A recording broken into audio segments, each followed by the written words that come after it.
जय श्री राम। यह कथा श्री राजेश्वरानंद जी महाराज जी द्वारा कही गई है। यह कथा आनंद के साथ ज्ञानवर्धक भी है। अंत तक कथा सुने। यदि यह कथा आपको अच्छी लगे तो चैनल को लाइक करने के साथ सब्सक्राइब कर दें तथा बेल आइकन भी दबा दें। बड़ा सुंदर प्रसंग है। एक रोग है कि हमारी बुद्धि में उद्वेग है। श्रीमद् भागवत में वर्णन आया कि उद्वेग है जो बुद्धि में, एक व्याकुलता है, एक आकुलता है, ठहराव नहीं है। तो कोई कहेंगे कि यह कैसे जाने कि हमारी बुद्धि आकुल व्याकुल है। इसकी एक ही पहचान है कि हमारी बुद्धि, हमारा मन हमारे भीतर ठहरता ही नहीं है। जैसे कोई किसी मकान में कैद हो और उसका मन भीतर न लग रहा हो तो बार बार खिड़की पर जाता है, बार बार दरवाजे पर जाता है कि सड़क पर कौन आ जा रहा है, जरा उससे मिलने, जरा उससे मिलने, जरा उससे मिलने। तो जो बाहर बार बार जा रहा है, इसका अर्थ है कि उसे अपने घर में शांति नहीं मिल रही है, इसीलिए तो बार बार बाहर जा रहा है। तो अब आप विचार करके देखें, बड़ी आध्यात्मिक बात कही गई बहुत सरलता से कि हमारे मन को अगर विश्राम भीतर मिल गया होता तो ये आंख की खिड़की पर बार बार न जाता, बाहर का जगत देखने के लिए। कान की खिड़की पर क्यों जाता, शब्द सुनने के लिए। यह बहिर्मुखी हो गया है और बार बार रोकने पर भी नहीं रुकता है। तो यह जो उद्वेग है, यह हमारा रोग है कि हम बार बार बहिर्मुखी वृत्ति में रहते हैं। और एक संत कहा करते थे, अंतर्मुखी सदा सुखी, बहिर्मुखी सदा दुखी। तब क्या करें? तो यहां यह कहा कि भीतर बिठाओ इस मन को। उपासना का अर्थ है बैठना। जैसे उपासन के जैसे आसन उसको कहते हैं जहां बैठा जाए। तो उपासन का अर्थ है समीप बैठा जाए। तो यह कहा कि मन को, बुद्धि को बिठाओ किसके समीप? तब यह कहा कि अच्युतस्य पादाम्बुजोपासन मत्र नित्यम।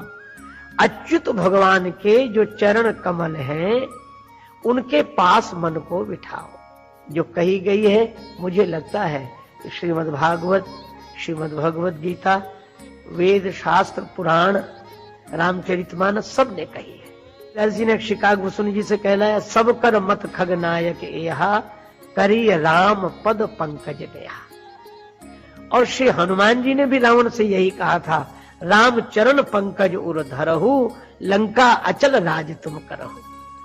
अगर हमारे मन में भगवान के चरण बैठ जाएं, भीतर भगवान के चरणों का चिंतन होने लगे और यह मन अगर उन चरणों का चिंतन करने लगे, उनके पास थोड़ी देर भी बैठे, तो इसका मन का और बुद्धि का ये उद्वेग समाप्त हो जाएगा।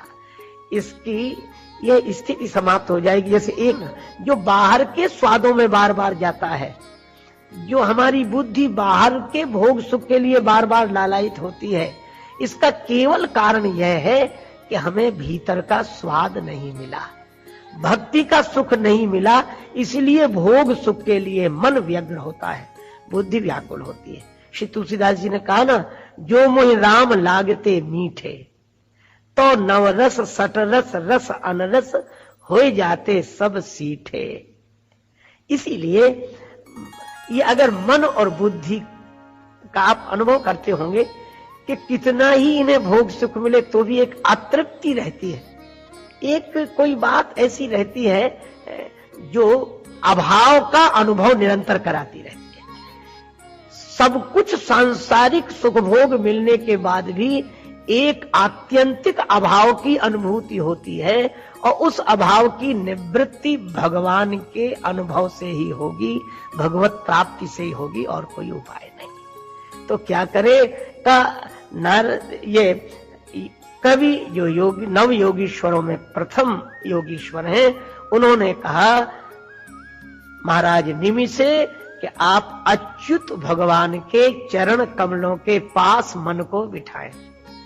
तो कहां का भगवान के चरण है? भीतर, और मन जा रहा है बाहर। अब ये भीतर रुके तो इसे भगवान के चरणों की भक्ति का स्वाद मिले। लेकिन अब एक समस्या भी है। देखो, ये कहना बहुत आसान है कि अपने मन को भीतर लगाओ, रोको। कई बार आपने देखा होगा कि जैसे आप गांव की घटना से अंदाजा लग जाएगा। गांव में कोई बाहर से घूमकर आया हुआ व्यक्ति अपने घर में जाए और घर के आंगन के बाद भीतर के कमरे में जाए, तो ये गांव वाले लोग जानते, उन्हें थोड़ी देर कुछ दिखाई नहीं पड़ता कि उनकी आंखों को बाहर रोशनी का अभ्यास है।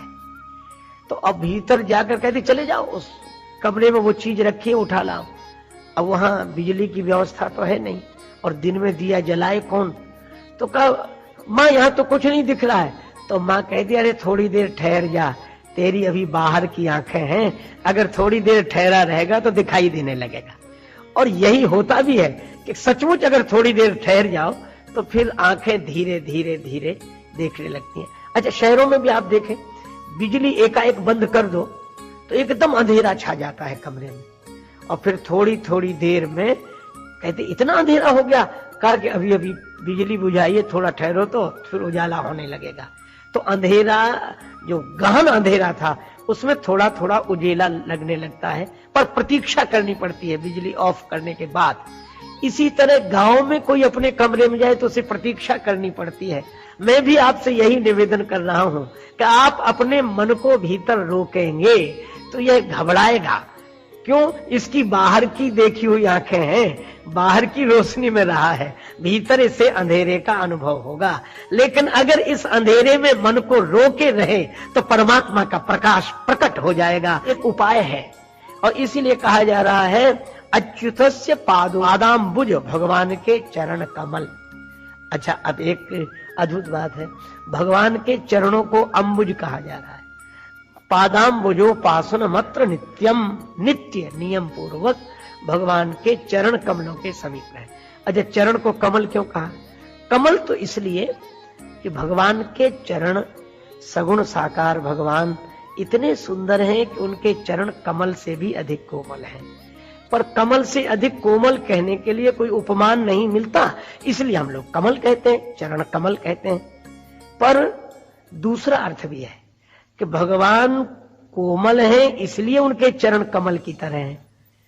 दूसरा अर्थ यह है चरण हमारे भी हैं और भगवान के भी हैं, पर हमारे चरण कमल नहीं है। हम संतों के चरणों को कमल कहते हैं, गुरुजनों के चरण को कमल कहते हैं, भगवान के चरण को कमल कहते हैं। क्यों? इसलिए क्योंकि कमल निर्लिप्त भाव का अद्वितीय उदाहरण है। क्योंकि कमल जल में रहकर भी जल में नहीं रहता, जैसे जैसे जल बढ़ता है वैसे वैसे कमल भी बढ़ जाता है, पर जल में रहकर भी जल में डूबता नहीं है, यही उसकी निर्लिप्तता है। इसीलिए गीता में कहा गया पद्म पत्र विवाम्भसा, श्री रामचरितमानस में कहा गया पद्म पत्र जिमि जग जल जाए, और संतों ने कहा न जग छोड़ो न हरि भूलो, कर्म कर जिंदगानी में और रहो दुनिया में तुम ऐसे, कमल रहता जो पानी में। तो ये निर्लिप्त नहीं रह पाते, पर भगवान के चरण ऐसे हैं जो निर्लिप्त हैं, इसीलिए उनको कमल कहा।